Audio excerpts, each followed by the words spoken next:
राधे राधे। मेरा नाम है निकिता शर्मा और आप सभी का स्वागत है श्रीमद् भागवत गीता की इस श्रृंखला में। पिछले श्लोकों में हमने समझा कि किस प्रकार श्री कृष्ण अर्जुन को समझाते हैं कि संपूर्ण अनुशासन के साथ वे मन को स्वार्थी लालसाओं से दूर करना सीखते हैं और इसे स्वयं के अतुलनीय अच्छे पर केंद्र करते हैं। ऐसे व्यक्तियों को योग युक्त कहा जाता है और वे सभी इंद्रियों की लालसा से मुक्त होते हैं।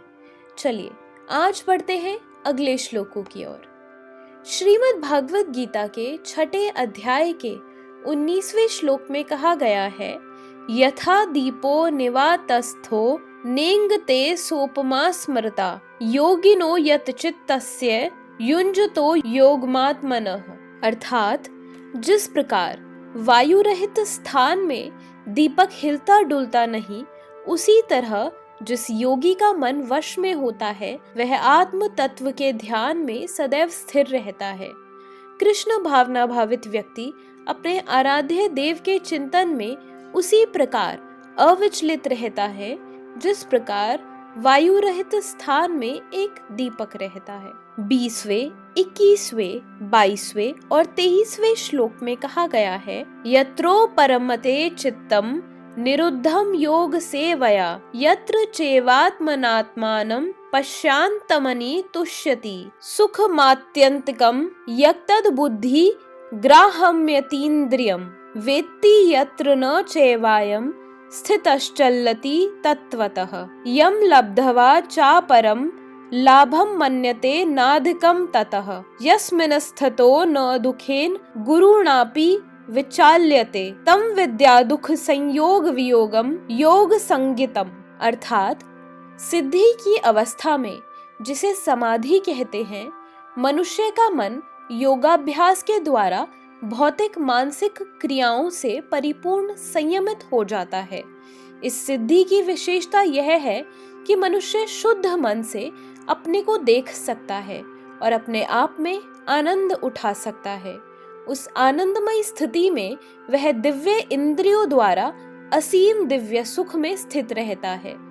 इस प्रकार स्थापित मनुष्य कभी सत्य से विपथ नहीं होता और इस सुख की प्राप्ति हो जाने पर वह इससे बड़ा कोई दूसरा लाभ नहीं मानता। ऐसी स्थिति को पाकर मनुष्य बड़ी से बड़ी कठिनाई में भी विचलित नहीं होता। यह निसंदेह भौतिक संसर्ग से उत्पन्न होने वाले समस्त दुखों से वास्तविक मुक्ति है। योगाभ्यास से मनुष्य भौतिक धारणाओं से क्रमशः विरक्त हो जाता है। यह योग का प्रमुख लक्षण है। इसके बाद वह समाधि में स्थित हो जाता है, जिसका अर्थ यह है कि दिव्य मन तथा बुद्धि के द्वारा योगी अपने आप को परमात्मा समझने का भ्रम न करके परमात्मा की अनुभूति करता है।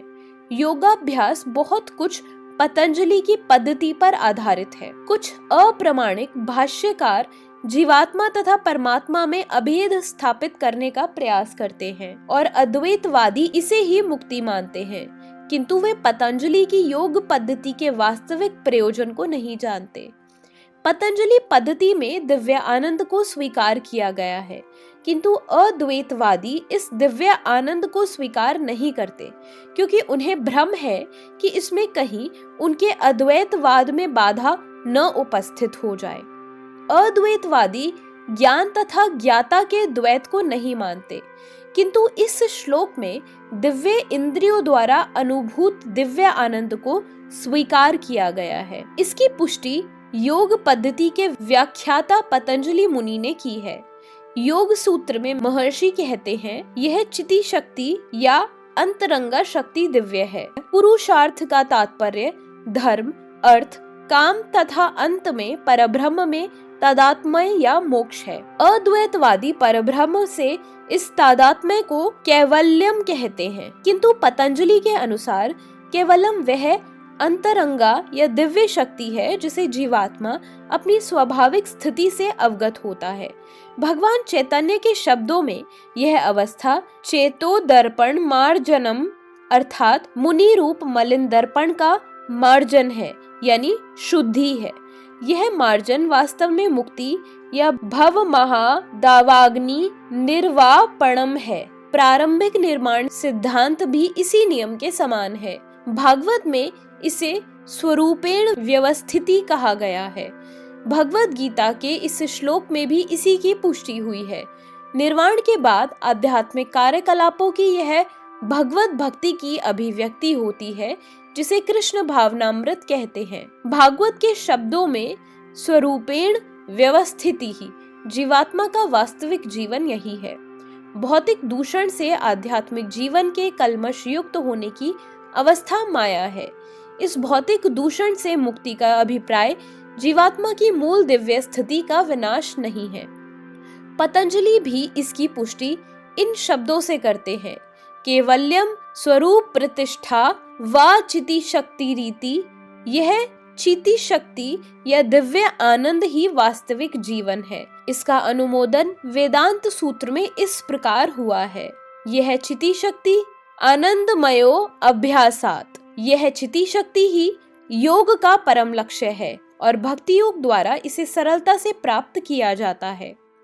भक्ति योग का विस्तृत विवरण 7वें अध्याय में किया जाएगा। इस अध्याय में वर्णित योग पद्धति के अनुसार समाधियां 2 प्रकार की होती हैं, संप्रज्ञात और असंप्रज्ञात समाधियां। जब मनुष्य विभिन्न दार्शनिक शोधों के द्वारा दिव्य स्थिति को प्राप्त होता है, तो वह कहा जाता है कि उसे संप्रज्ञात समाधि प्राप्त हुई है। असंप्रज्ञात समाधि में संसारी आनंद से कोई संबंध नहीं रहता, क्योंकि इसमें मनुष्य इंद्रियों से प्राप्त होने वाली सभी प्रकार के सुखों से परे हो जाता है। एक बार इस दिव्य स्थिति को प्राप्त कर लेने पर योगी कभी उससे डरता नहीं। तब जब तक योगी इस स्थिति को प्राप्त नहीं कर लेता, तब तक वह असफल रहता है। आज तक के तथाकथित योगाभ्यास में विभिन्न इंद्रिय सुख सम्मिलित हैं, जो योग के सर्वथा विपरीत है। योगी होकर यदि कोई मैथुन या मादक द्रव्य सेवन में अनुरक्त होता है, तो यह उपहासजनक है।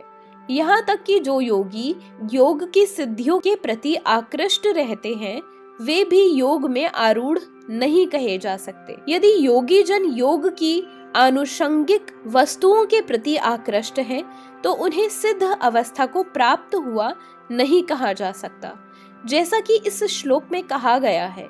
अतः जो व्यक्ति आसनों के प्रदर्शन या सिद्धियों के चक्कर में रहते हैं, उन्हें यह समझ लेना चाहिए कि इस प्रकार से योग का मुख्य उद्देश्य ही समाप्त हो जाता है।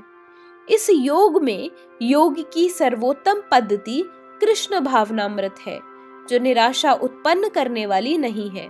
एक कृष्ण भावना भावित व्यक्ति अपने धर्म में इतना सुखी रहता है कि उसे किसी अन्य सुख की आकांक्षा ही नहीं रह जाती।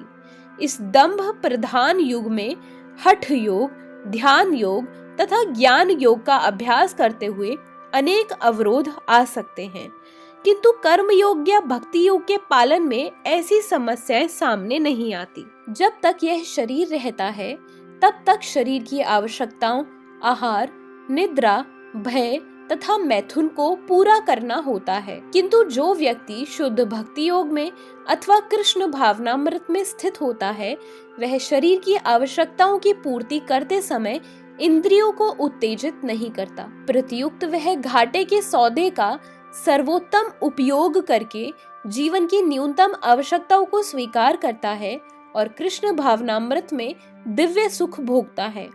वह दुर्घटनाओं, रोगों, अभावों और यहाँ तक कि अपने प्रियजनों की मृत्यु जैसी आपातकालीन घटनाओं के प्रति भी निरपेक्ष रहता है।